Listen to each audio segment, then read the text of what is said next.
mu gihe benshi haba mu Burundi mu Rwanda eka mu mfuruka zine z'isi bagifise amakenga bataramenya neza na neza ni igiki catumye izi nyeshamba izi mbwebwe za Sarambwe RDF abasogosi Redi Tabara twigwaneho AFC M23 bava mu duce tugenda dutandukanye nkuko amakuru yiriwe aracana ko ku munsi wejo ku munsi wa Mungu ryarigenekerezo rya 10 amakuru yiriwe araca ku mbuga ngurukana bumenyi mu magroupe WhatsApp ku mbuga zitandukanye Instagram Twitter Facebook n'ahandi avuga ko izi mbwebwe za Sarambwe zagaragara ngo ziko zirasohoka mu duce dutandukanye ariko impungenge ibibazo ni vyinshi cyane mu bene gihugu nico gituma Fleury le Patriote yagerageje gusesangura ku munsi wejo narabitwaye gake mbanze ntohoze menye ni biki biri nyuma aho amakenga yari menshi cyane nico gituma ntakije kamera ngo nze ngo imbwebwe za Sarambwe ziko zirasohoka mu muji kanaka ziko zirava mu duce kanaka kuko ibisi ubwa mbere babikoze si ubwa mbere tuvyumvise Uvira batangaje gatatu bagiye kuvayo uko bari ibombe n'ahandi hagenda hatandukanye bamwe batangaza ngo turahavuye ariko mwaguma mwumva ngo ni strategy ngo bahinduye impunzu canke ngo ni concentration ngo bariko bariyegeraniriza ahantu hamwe n'ahandi kugira bongere basubire kugaba canke gutera umuji wa Uvira rero nico gituma nk'umusesanguzi wanyu ntakunda kwihutagiza ibintu naritonze ndicara hasi ndarondera impamvu zose zishoboka ndaca mu biro kwa Donald Trump ndacukumbura ndaca mu Bufaransa ndagenda muri Afrika ndaja no mu Rwanda eka ndaja no mu Burasirazuba bwa Kongo neza na neza hariya muri AFC M23 kurondera impamvu ishoboka yo biri kiratuma izi mbwebwe za Sarambwe ziva muri utwo duce nkuko muri ko muravyumva iruhande yo kuva muri utwo duce hari n'abasanzwe ngo bakorana na bakoraborateur basanzwe bakorana abakongomani bahemukiye abakongomani bagenzi babo baja gukorana na AFC M23 bariko baratekera aha ni cyane muri Ruvungi bariko baragaragara buriza ivyabo ivyombo impene utuntu twabo twangombwa buriza amakamyo n'amabeni bimukira muri Kamanyola sabo gusa abanyamurenge bongeye kuhendwa nkuko bahenzwe muri Uvira uyu ni muri wa mugambi nabasobanurira ko objectif ya Paul Kagame kuko abanyamurenge mu 1996 bamwankiye ko yinjira muri Kongo aciye canke yisunze izina ry'abanyamurenge ubu nababwiye objectif hari si jewe mwarumvise n'abandi banyamurenge badukurira bakuze cyane bavuga ko ari umugambi wo gufuta abanyamurenge mu Burasirazuba bwa Kongo kandi Kagame ariko arabigerako ati akabigerako gute Paul Kagame hamwe n'ibibiko biravugwa hari video imara nk'iminota nk'itanu yafashwe n'abanyamurenge n'abanyarwanda bavuga ko bari mwitangaza makuru bagenda barahura n'abanyamurenge baherekeje ubusho bwinshi bw'inka ngo babukuye za Ruvungi n'ahandi hatandukanye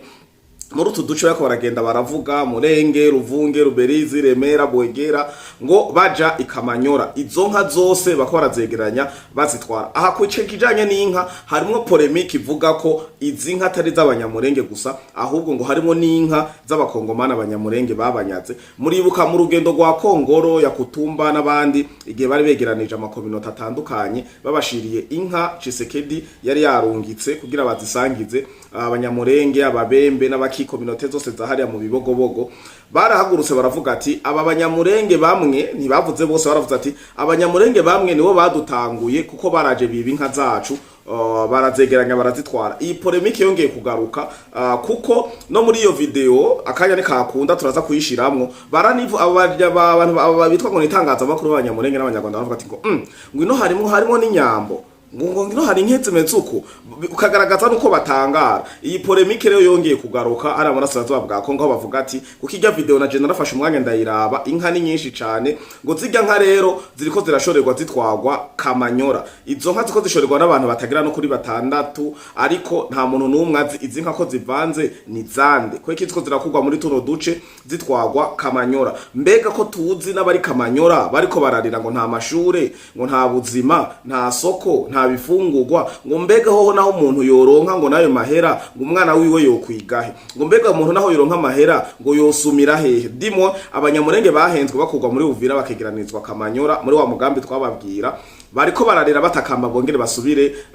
muri Uvira. Ibi mwarumvise na Tshisekedi mu nama y'akaragira imbere y'itangazamakuru abigarukako. Iki ni ikintu cantangaje cyane gose kuko narinzi ko ku rwego rwiwe canke yoba ajya makuru yahari ya cini cimboni atamushikira canke atayamenya. Rero ico nakoze nakijino kamera kuri no munsi wa mbere nigenekerezo rya 11 kugira turabire hamwe ni giki cinyegeje inyuma. Ibivugwa ni vyinshi cyane. Hari umusenateri atibagirwa cyane yitwa Mulin bivuga ko abangamiye Paul Kagame ngo ku mugambi yo barahaye Donald Trump na leta yiwe yo kurangiza Kagame canke kumukuraho burundu. Ahandi nabo bakavuga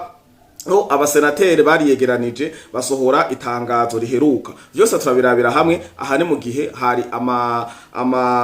ibiyago bihuza AFC M23 na leta ya Kongo vyimuriwe mu Busuwise bikuwe muri Qatar Idoha kumvo z'ivyo bisasu n'intambara yari iri hariya ihuza ivyo bihugu vy'abarabu bimwe na Iran. Kandi kindi naco ngo AFC M23 yarasavye ko vyova Doha bikaja mu Busuwise. Imvo n'iyindi akarya kadukundiye turabirabira hamwe. Reka tugaruke neza mwidonido inyuma ya kano karuhuko.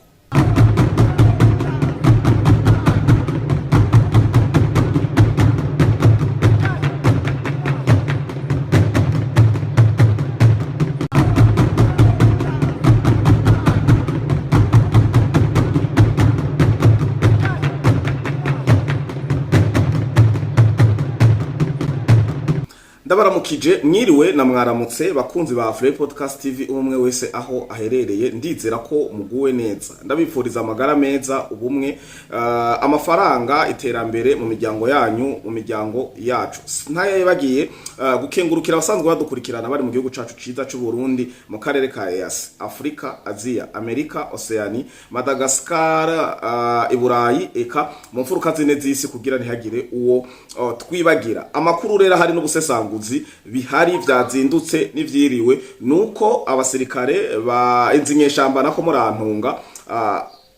abasirikare n'irindi pete n'ikindi cubahiro nurundi gwego nuko izinyeshamba izibwebwe zasarambwe nkuko biyisa na mazina nyene biyemerera ngo intare ngo imbwebwe inyenzi n'ibindi byinshi bigenda bitandukanye na mazina bakunda kwita ntituzi gituma bakunda kwita amazina y'ibikoko. Izibwebwe zasarambwe rero ziriko zirava mu duce tugenda dutandukanye ariko nta vyemezo sampurusa biranga ko bariko baravayo burundu, ariko amakuru avuga ko bariko barabavuye Sange, bavayo Ruvunge, bavuye Murenge, bavuye Ruberizi, bavuye Remera, bavuye Bwegera n'ahandi hatandukanye ngo baja muri Kamanyola. Aya makuru yoyo ariho kandi ni menshi. Igituma hakiriho impungenge nuko rero andi makuru ava hari nyene mu rasazo bwa Kongo ngo Red Tabara na Sematama ngo hariho duce tumwe ngo baciye bagendamwo ngo bitwaje ngo bagiye ngo gucungera ngo abanyamurenge. Na makuru ariko araca kumbuga ngurukana bumenye nkuko naya yanda ariko araca kumbuga ngurukana bumenye kuko nta video nimwe iragaragaza umurongo canke ivuga ati aba AFC M23 bariko baravyivugira bavuga ati canke ngo batangaze. Nta namwe ndabibona mu bucukumbuzi nagize, ariko amakuru yoyo ariho kumbuga ngurukana bumenye za BBC, za RFI, imboga zose zo muri Kongo, imboga zo mu Rwanda, zaba zo mu Burundi n'abandi batandukanye baremeza neza ko izi mbwebwe zasarambwe ziko zirava mu duce tugenda dutandukanye. Bavuze uduce twinshi ariko hari utundi tumwe tukirimwe impungenge. Mbere n'abawazarendo bumvikana bavuga ati musidanganyiki ngo musende mapema barashe kuba ari strategy bariko barakora. Rindira tubare nk'iminsi 3 canke 4 twavuganye n'aba autorité locale, abajejwe société civile n'abahaba batubwire rero mako aba bantu bahavuye. Hanyuma murabitse ko wazarendo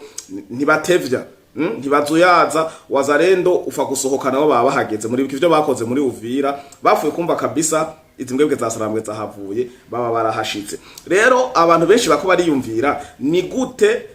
ahantu hatwaye amafaranga menshi bije kugira ngo baroha ivyo bigwanisho, imfungurwa, ibiki batera uburasirazuba bwa Kongo, ngo ahantu hamenekeye amaraso menshi. Baravuga abana b'u Rwanda, abanyamurenge, abarundi bari muri Red Tabara, za Twigwaneho n'abandi bahameneye amaraso, bahapfiriye kuko hariya ni ku muriro. Wazarendo ntivyorosha, drone yoyo babonye n'ikinyugunyugu giciye hejuru bose bayirukira gupfa. Rero ariyumvira none abantu babishesha amaraso hano, abantu bivye bagize ivyo bakoze byose babikoreye hano ari umunuko ningira sinzi n'imbere y'Imana kubemera bigenze gute bave aha hantu atarusasu atawubarashe atakintu cyatara atamasezerano basinye kuko iriva mwumva rikorewe bavuga ngo bariko barasohoka muri utu duce nta na hamwe biherukwa gusinwa ngo ni muve ni ibintu byagiye biravuga mu masezerano menshi ubu twaba tugeze ngira mu tunama tugera nka 200 aho bavugiye ikintu ca mbere gikorwa veyo muri Kongo subire mu Rwanda veyo muri Kongo tanga amahoro ariko ntivyigeze bija mu ngiro rero ikibazo point d'interrogation canke question mark ni igiki coba kiko kiratuma izi mbwebwe za sarambwe ziva muri utu duce nkuko bikoragena birakwiragizwa ibintu bibiri turabira hamwe kwanza kukibituma hari amakuru nayabwiye hari umusenateri atari karavyorosha cane n'umusenateri nimba mwagize amahirwe yo kuvyumva n'umusenateri yitwa Makwei Murin uyu rero akaba ari mu afise ingufu zidasanzwe kwijambo kuri influence kuri decision n'ibindi byinshi bigenda bitandukanye amakuru aravuga ko uyu Makwei Murin yatanze plan d'action yatanze integuro nziza ngo yukungene akagasuzuguro ka Paul Kagame burasazwa bwa Kongo ukukwica ukugusambanya abavyeyi abana inkumi ubukobwa buto ukugukwiba ubutare kwigarurira agataka ihonya bwoko rikorera kogwa giswe genocide mwabonye na bamwe mu bashinga amateka hariya n'abashikiranganje mu Bufaransa bavuze ati ubu turahagurutse tugiye gusaba oni yige kandi inemeze genocide ni genocide iteranije n'imari nico gituma bateranije genocide musanzwe muzi kari kwica umugwi w'abantu ashe kwica abantu b'abazungu ukica abahutu ukica abatutsi ukica abatwa ukica genocide ni kwica communauté imwe canke irangi canke idini ni ikintu cagutse nkuko hanyuma cost bayishize ko kuko barakora korerwa genocide y'umuntu bagakorerwa na genocide y'agataka kwibwa gusahurwa n'ibindi byinshi bigenda bitandukanye bace bayita cost uko rero mukamuzi ko bitoroshe aha rero uyu mugabo Murin ngo yahaye plan d'action bashirako a secret plan mugabo abantu bakavuga ati none maze kuba secret plan yagiye ku mugaragaro gute ni si yo plan yagiye ku mugaragaro niyo information yagiye ku mugaragaro ko Murin hari ibintu yahaye Donald Trump n'abamwegereye cyane harimo ba Rubio n'abandi benshi arabahama plan yose y'igituma solution yotogwa mu rasirazuba bwa Kongo iyi plan rero ibirimwo plan kuba ubona envelope ko irimwo plan iyo envelope bose barayibonye uko kuri kuvugwa ko yatanze iyo plan biravugwa mugabo ibirimwo nta ubiza atari Donald Trump na Rubio nabake abandi bamukikuje ibirimwo rero benshi bikeka ngo Kagame yoba yarabwiwe ngo bigatuma ahinda umushitsi akavuga ati nukuri ntimurinde mungirira nabi nimubanze mureke mveyo buke strategiquement atabimaramare hanyuma jembe ndarokoka mbe ndafite tabasi n'ubuki n'agasukari n'ivyo mu burasirazuba bwa Kongo no munsi umwe canke imisi ibiri rero nico gitanga muko murabona iyo ni parti imwe ivuga ko nico gitanga muko murabona izimbwebwe zasarambwe ziko zirasohoka atawe zisezeye zirukanga ari ibintu abene gihugu gusa ariko barabona bimuka batekera nibiki hari n'ama video ya wazarendo kanya gakunze turayabashiriramo bashika mu makambi yabo bagasanga ari ibice by'ibidobo bice by'ibigunguru bice by'amabido birimo n'inga zigishushe ibiharage kangotora nako bakunda akagari k'ibigori n'ibindi byinshi bigenda bitandukanye akavuga ati bahavuye ubunyene wazarendo hari abarinze bari umuti w'isesemwe banaseserejwe banamaze kuvuga ati twebwe mafu ntibarindiriye ngo baronke ngo amakuru yizewe bafa kuvyumva gusa baravuye hanaka bagaca baduga abo rero bashikaho kare basanga inkono z'igitogota ingya zishushe batashoboye kugenda bikoreye n'imiti n'ibintu bagiye barasiga kumbure ku bushake canke kwihuta bivanye n'umwanya bariko barakoresha kuva mu burasirazuba bwa Kongo baravuga ati ngo there are discussions regarding a secret plan or undisclosed high level diplomatic effort involving President Kagame and the US administration niko aya makuru dukura muri Leta Zunze Ubumwe za Amerika hariya muri hariya kwa Donald Trump aravuga ko hari umugambi a secret plan or undisclosed high-level diplomatic effort involving President Paul Kagame and the US administration. ibi rero biri muri kimwe kivugwa ko Paul Kagame yacumvise hari aba balls aradegedwa avuga ati bahungu nimubanze mwegeri ino Kamanyola mbe ndahumeka n'iminsi 3 baravuga ati undisclosed plan presented to USA president ngo hari ibahasha canke hari umugambi uhishije wahawe Donald Trump. Reports indicate that Senator McWayne Mullin ngo amakuru amaraporo ava hariya muri Leta Zunze Ubumwe za Amerika muri biro oval kwa Donald Trump aravuga ko Senator McWayne Mullin has recently presented a plan concerning Rwanda and the Democratic Republic of Congo DRC to the USA president, but the content ngo hari umugambi Mullin yatanze urabana n'ivyo Rwanda na RDC kwa Donald Trump umutekano hariya mu burasirazuba bwa Congo ngo but the contents of this plan were not publicly disclosed. Ngo ibirimwo muri uwo mugambi ntivyashizwe ahabona bizi Donald Trump n'abamwegereye. Nimba Donald Trump umugambi yarawushimye acakora ku rusinga canke Kagame nimba barawumupartagije ko murumva ngo ni hagati y'u Rwanda na Congo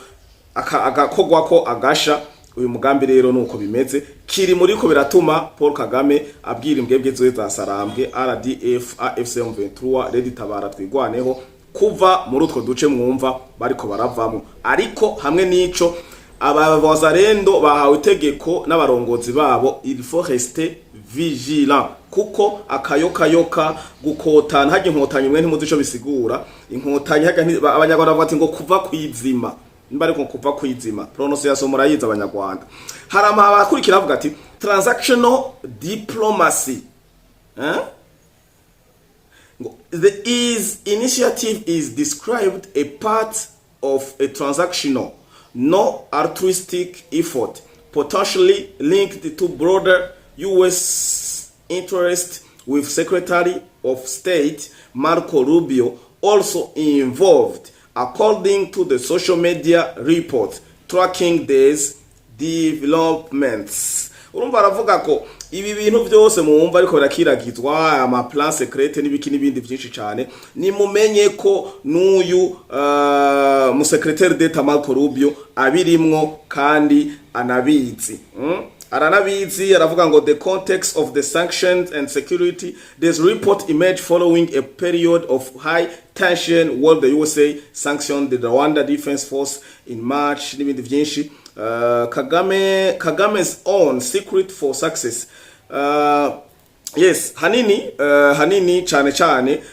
ibifise ifatiro na ya makuru ako ndabaha kuri Mullin. Iruhande ya Mullin rero hari ayandi makuru twese twabonye kuva samedi kuva kwa munsi wa gatandatu wa Mungu amakuru acacana koko hari ingingo zafashwe ni n'amashinga mateka n'abandi basenateri muri Leta Zunze Ubumwe za Amerika basaba ko u Rwanda rutegerezwa kuva mu burasirazuba bwa Congo kutke kut. Condition rero gacivuga ati nta kiyago na kimwe kizosubira kwera mu Busuwisi. Muribuka ko bateruye ibiyago vyako birabera doha bijanwa mu Busuwisi Geneve. Baravuga ati nta kintu kizosubira kubera mu Busuwisi gihuza M23 na Tshisekedi na RDC tutabonye tudahomoye amaso mugeze bari babategetse kurenga Kamanyola ariko hamwe yuko kamurabitwo Kamanyola ari mu Rwanda Kamanyola ni ku mupaka nyene za Rubavu hajye ucukorokera hariya za Goma harahandi hantu hajye ucukorokera Kamanyola rero hajye ahantu Kamanyola risopeko habaye akadada cavuga ati no niturenga Kamanyola ahubwo reka tubanze dusogeye moro tugende Kamanyola ariho mwumvise abanyamurenge bababwiye ati tugende tujanye ya strategy yo kubakukumba bariko barabakura Uvira musanzwe mutwe abanyamurenge baba Kongo nzima baraba muri EAC mu Burundi muri Kenya baraba muri diaspora za Amerika Belgique he n'ibindi byinshi ariko ababa mu burasirazuba bwa Kongo bariko barahakikisha babatwara iki kintu abanyamurenge rero mumva kino mukuda gukurikirana bino biganiro vya Free Podcast TV ni mubwire bene wanyu bareke guhendwa Kamanyola bakoragwarirayo bwaki bakoragwarirayo korera nta babrivuga kata ndabashiramwe aka video uwo Niki nigitangaje muribuka umugore yavuga ngo abagabo bacu batubwiye ngo tuve hariya ukunuku yiyemera aryohewe neza ujya mugore sinzi ko mumwibuka atangaza ko baje muri Kamanyola ngo kumva zuko bahunze ko wazarendo canke abandi bantu ngo badasangiye ubwoko ngo babagirira nabi babanka nibiki ujya mugore nyene cyo twakubwira ati utigishijwe na nyoko wawe sizokwiyigisha ujya mugore nyene niwe agaragara mu yindi video arira avuga turapfuye n'inzara nta kazi